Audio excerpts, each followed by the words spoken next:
The storm had swallowed the entire horizon when Gavin Mercer first saw her, a tiny figure in a bright red coat, standing alone at the edge of a frozen parking lot, snowflakes clinging to her eyelashes like fragile crystals. He had been on his way to a board meeting downtown, another cold morning in Chicago where business moved faster than the wind, until something in the child's trembling stance made him stop.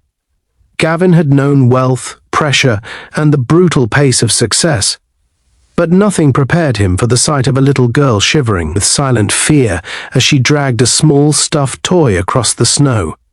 And then, with the kind of courage only desperation can create, she walked toward his car and whispered words that pierced straight through the armor he had spent years building around his heart.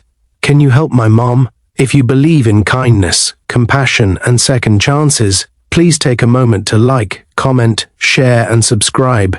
It truly helps stories like this reach more hearts." Gavin stepped out into the snow, his thick coat catching the icy wind as he crouched to her level. She introduced herself softly. Her name was Rose. She was 4 years old, and her mum couldn't stand up anymore. Something in her pleading gaze tugged fiercely at him. He was used to fixing financial disasters, negotiating deals worth millions, and handling crises without blinking. But this, a child alone in a storm asking for help, struck deeper than anything he had faced, in boardrooms or business negotiations. She tugged at his sleeve and asked him to follow, and without a second thought, Gavin did.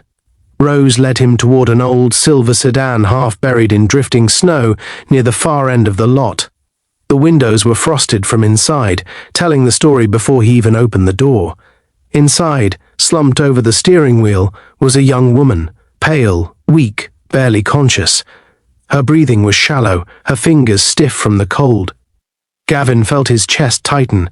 He didn't know her name yet, but he could already feel the weight of her struggle. She looked like someone who had fought far too long with far too little. He gently lifted her out of the car, surprised by how light she felt, as if the world had drained every ounce of strength from her. Rose clung to his coat, trusting him instantly, and that trust fueled his urgency. He got them both into his warm SUV, turned up the heat, and called emergency services. But as he waited, watching the young mother's fragile body struggle for warmth, he knew he wouldn't simply hand them off to paramedics and walk away. Something inside him refused to let this become another passing incident in a city full of tragedies. When paramedics arrived and took the woman to the hospital, Gavin followed without hesitation. He carried Rose in his arms, the child clutching his shirt tightly as though he was the only solid thing left in her world.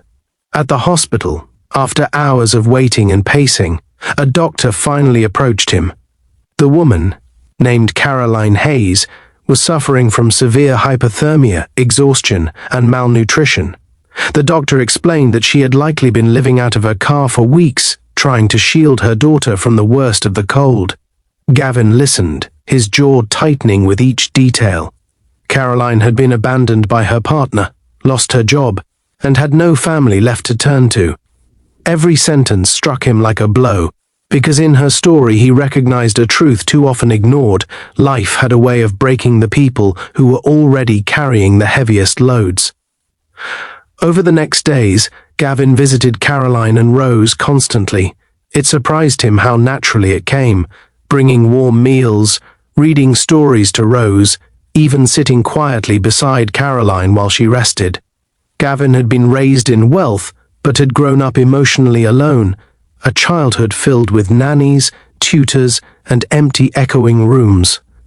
Watching Caroline whisper reassurances to Rose even while fighting her own pain stirred something tender and protective in him. Caroline, when she was well enough to speak, tried to thank him, but her voice wavered between gratitude and embarrassment. Gavin only told her that she didn't owe him anything, that he was simply doing what any decent person should. Though the truth was, he couldn't explain even to himself why he felt so drawn to help these two strangers. When Caroline was finally discharged, she was still too weak to return to the cold car she once called home. Gavin didn't give her a choice. He offered his guest house until she recovered, insisting that she and Rose deserved safety, warmth, and dignity.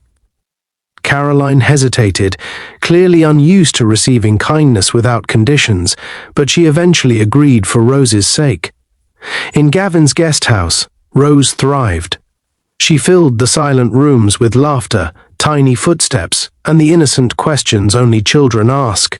Caroline slowly regained her strength, and as she did, Gavin learned the quiet resilience she carried.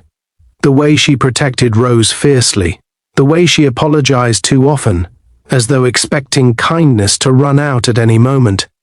As the weeks passed, something unspoken but undeniable began to grow between Gavin and Caroline. It wasn't the dramatic spark of movies, but the gentle warmth of trust, built moment by moment. Gavin found himself looking forward to evenings, when they would talk over simple meals, to mornings when Rose ran up to him with her toys, to small, unexpected smiles from Caroline that made his heart feel fuller than his bank accounts ever had. Yet he kept his distance, reminding himself that Caroline needed safety, not complications. One evening, during the first thaw of spring, Caroline finally told him everything. How she had lost her home, how she had tried to stay strong for Rose, how hopeless everything had felt the night he found them.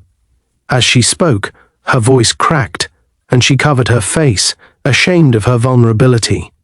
Gavin reached out, not to offer solutions, but simply to be present. It was then Caroline whispered something that marked a turning point. "You saved us. I don't know why you stopped that day, but you saved us."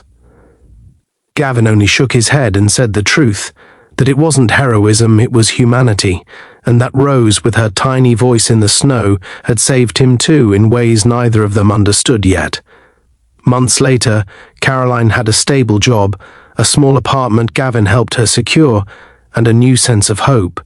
But more importantly, she had someone she trusted standing beside her, not as a savior, but as a partner in rebuilding her life. And on one bright morning, when Rose grabbed Gavin's hand and called him family, Caroline didn't correct her. Instead, she looked at Gavin with quiet gratitude that carried more meaning than words ever could.